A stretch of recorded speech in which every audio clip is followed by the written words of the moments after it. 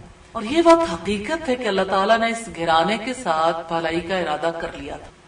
سیدہ ہند کے ساتھ بھی, ان کے بیٹے معاویہ بن ابی سفیان کے ساتھ بھی, اور خود ابو سفیان کو بھی اسلام قبول کرنے کی توفیق عطا فرمائی. پھر ہند کے وہم و گمان میں بھی نہیں تھا کہ اس کی زندگی میں کوئی ایسا حادثہ پیش آئے گا جس کی وجہ سے وہ ایک خاص کردار ادا کرے گی. ہوا یوں کہ مسلمانوں اور کافروں کے درمیان ایک جنگ ہوئی, پہلی جنگ جسے جنگ بدر کہتے ہیں, غزوہ بدر. اس غزوے میں ہند بھی شامل تھی, اس کا بھائی بھی, باپ بھی, شوہر بھی. اور آپ کو یاد ہوگا ہم نے ام فضل کے حالات کے حوالے سے ابو سفیان کی بات دیکھی تھی. ابو سفیان تھا جس نے آ کر یہ بتایا تھا کہ میدان بدر میں بڑے بڑے افراد مارے گئے. اس سے پتہ لگتا ہے کہ ان کے شوہر نے بھی اس غزوے میں شرکت کی تھی. اس غزوے میں ہند کا بھائی شیبہ بھی کام آیا, اور عتبہ کی کیفیت ہم نے دیکھی تھی کہ عتبہ نے اسلام کو پہچان لیا تھا لیکن اسلام قبول نہیں کر پایا تھا, اور جب اس نے بدر میں شرکت کی تو عتبہ بھی مارا گیا. اور بدر میں رسول اللہ صلی اللہ علیہ وسلم نے ان کی لاشوں کو قلیب کنویں میں پھینکوا دیا تھا. یہ بات ان کے دلوں کو بہت زیادہ تڑپاتی تھی. ہند نے والد, چچا اور بھائی کے غم میں یہ اشعار کہے تھے کہ میں دونوں بطحا کے لیڈروں اور بغاوت کا ارادہ کرنے والے ہر باغی سے ان کی حمایت کرنے والے پر روتی ہوں. تجھ پر افسوس, تو جان لے میرا باپ عتبہ خیرات بانٹنے والا تھا, شیبہ اور میرا بھائی ولید جو حسب نسب کی حفاظت کرنے والا تھا. ہائے یہ سب مارے گئے، یہ سب آل غالب کے معزز فرزند تھے جن کی تعداد بڑھتی ہی رہتی تھی۔ ہند نے یہ اشعار اس وقت کہے تھے جب خنسا نے روتے ہوئے اس سے سوال کیا تھا، اے ہند تو کن پر رو رہی ہے؟ ہند نے اپنے شوہر ابو سفیان پر قسم ڈالی تھی کہ وہ اس کی خاطر بدر کے مقتولین کا بدلہ لینے کے لیے مسلمانوں پر حملہ آور۔ اس نے اپنے شوہر کے ساتھ اپنی ذات پر بھی یہ لازم قرار دے لیا تھا کہ مسلمانوں کے خلاف دشمنی کی آگ بھڑکانے میں کوئی کسر اٹھا نہ رکھی جائے۔ قریش نے 3000 جنگجو افراد پر مشتمل لشکر تیار کیا جس کی قیادت ہند کے شوہر ابو سفیان کے سپرد کی گئی۔ ان میں 200 شاہ سوار تھے جن کی قیادت خالد بن ولید کے سپرد کی گئی۔ ہند حوصلہ دلانے کی خاطر میدان جنگ کی طرف روانہ ہوئی، اس کے ساتھ اور خواتین بھی تھیں۔ اس نے وحشی بن حرب سے وعدہ لیا کہ اگر وہ حمزہ بن عبد المطلب کو قتل کر دے تو اسے انعام و اکرام سے مالا مال کر دے گی۔ یہ روایت ہمیں صحیح بخاری میں ملتی ہے 4072 نمبر پر۔ لڑائی شروع ہونے سے پہلے رسول اللہ نے مسلمان تیر اندازوں کو درے پہ جمے رہنے کا حکم دیا تھا۔ اس بارے میں آپ اچھے طریقے سے جانتے ہیں کہ مسلمان تیر اندازوں نے رسول اللہ کی حکم عدولی کی تھی اور پیچھے سے خالد بن ولید نے 200 شاہ سواروں کے ساتھ حملہ کر دیا تھا جس کی وجہ سے مسلمانوں کی فتح شکست میں بدل گئی تھی۔ بہرحال ہند بنت عتبہ اور اس کی سہیلیاں دف بجاتے اور رقص کرتے ہوئے یہ گیت گانے لگی، نحن بنات طارق نمشی علی النمارق، ہم معزز قبیلے کی بیٹیاں ہیں، ہم قالینوں پر چلتی ہیں، اگر تم پیش قدمی کرو گے تو ہم تم سے گلے ملیں گی اور اگر تم پیچھے ہٹ جاؤ گے تو ہم تمہیں چھوڑ دیں گی، اس شخص کے چھوڑ دینے کی طرح جو محبت کرنے والا نہیں ہوتا۔ ہند اپنے غلام وحشی کی حرکات و سکنات پر نظریں جمائے ہوئے تھی۔ وہ اسے کہہ رہی تھی کہ ابو دسمہ کیا دیکھتے ہو، دشمن پر ایسی کاری ضرب لگاؤ کہ دل خوش ہو جائے۔ وحشی نے اپنا نیزہ پکڑا اور اپنا نشانہ سیدنا حمزہ کی طرف سیدھا کیا۔ جب اسے یقین ہو گیا نشانہ خطا نہیں جائے گا تو پورے زور سے نیزہ ان کی طرف پھینک دیا جو برق رفتاری سے اللہ کے شیر سیدنا حمزہ بن عبد المطلب کے جسم میں پیوست ہو گیا، اور سیدنا حمزہ رضی اللہ تعالیٰ عنہ اپنی تلوار سے متعدد مشرکین کو موت کے گھاٹ اتارنے کے بعد جام شہادت نوش کرتے ہوئے زمین پر گر گئے۔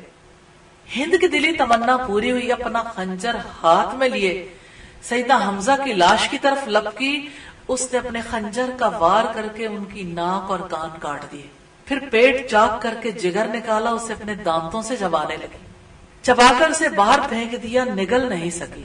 یہ روایت صحیح بخاری کی ہے اور حدیث کا نمبر ہے 4072۔ اس غزوے میں آپ جانتے ہیں کہ رسول اللہ کے سر کی خود بھی ٹوٹ گئی تھی جس سے آپ کی پیشانی زخمی ہو گئی تھی، اور اس غزوے میں مسلمانوں کا کافی نقصان ہوا۔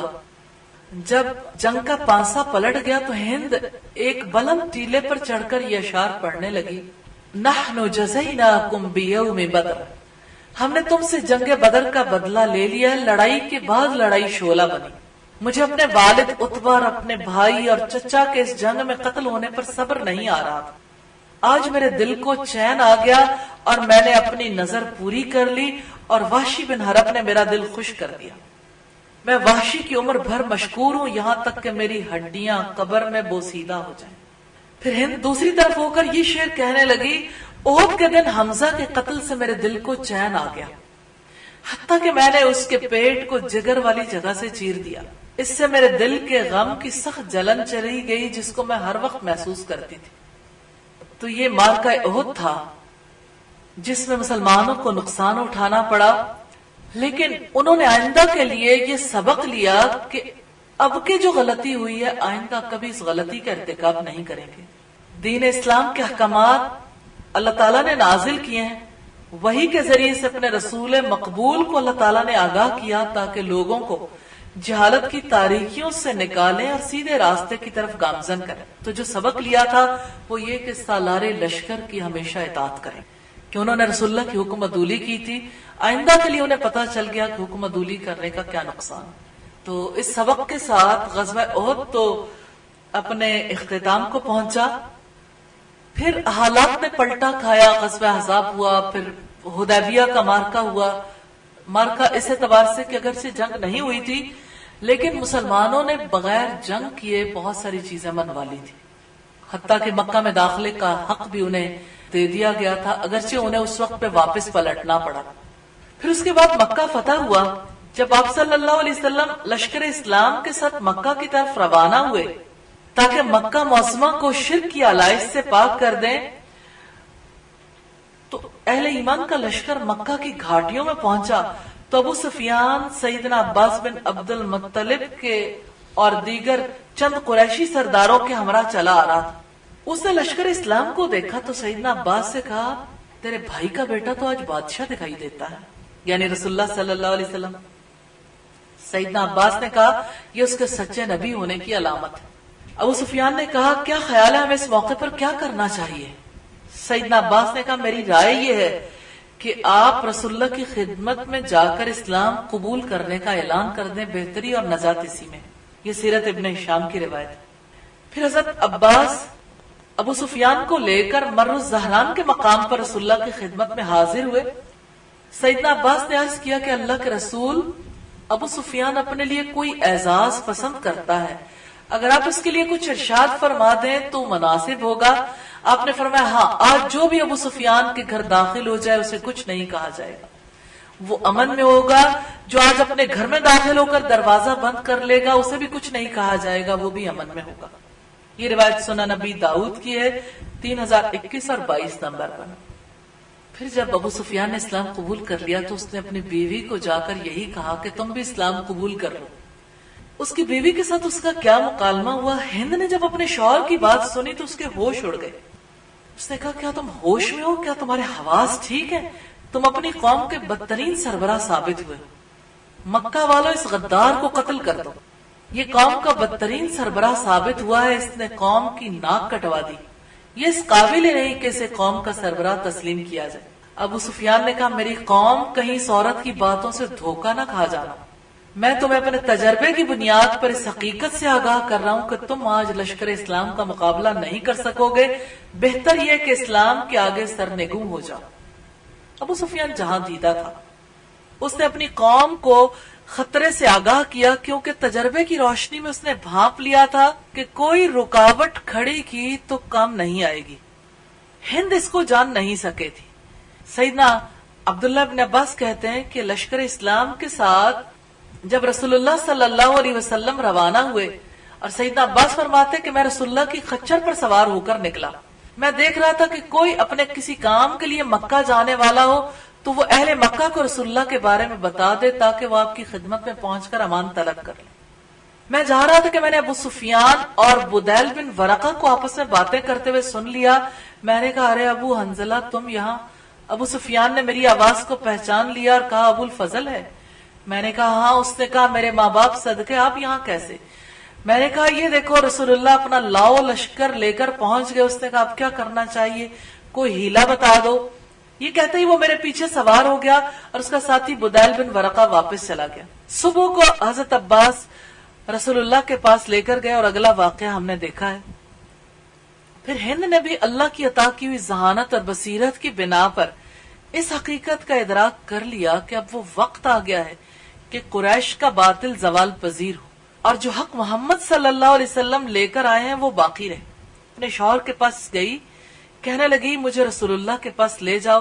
میں نے اپنی آنکھوں سے دیکھا ہے کہ جو لوگ ان کے ساتھ معبود حق کی عبادت کر رہے ہیں وہ عبادت میں اتنے منہمک تھے کہ مجھے بہت اچھے لگے۔ مجھے یہ محسوس ہوا کہ واقعی اللہ کے سوا کسی کی عبادت نہیں کرنی چاہیے، میں رسول اللہ کی پیروی کرنے سے دلچسپی رکھتی ہوں۔ ابو سفیان ہند کی بات سن کر بہت خوش ہوئے اور اپنی بیوی کے ساتھ رسول اللہ کی خدمت میں حاضر ہونے کا ارادہ کیا، لیکن ابو سفیان کو یاد آ گیا کہ ہند نے جو معاملہ کیا تھا غزوہ احد میں رسول اللہ کے چچا کے ساتھ۔ اس نے سوچا کہ اگر میں ساتھ گیا تو رسول اللہ کو پتہ چل جائے گا کہ یہ میری بیوی، تو میرا بھی امیج خراب ہوگا۔ اس لیے ہند نے چند خواتین کے ساتھ جا کر رسول اللہ کی خدمت میں حاضری دی اور اس کے بارے میں مشورہ ابو سفیان ہی کا تھا۔ ہند سیدنا عثمان بن عفان کے پاس گئیں اور اپنا ارادہ بتایا۔ سیدنا عثمان ان خواتین کو لے کر رسول اللہ کی خدمت میں حاضر ہوئے۔ ہند نے نقاب اوڑھ رکھا تھا، رسول اللہ اسے پہچان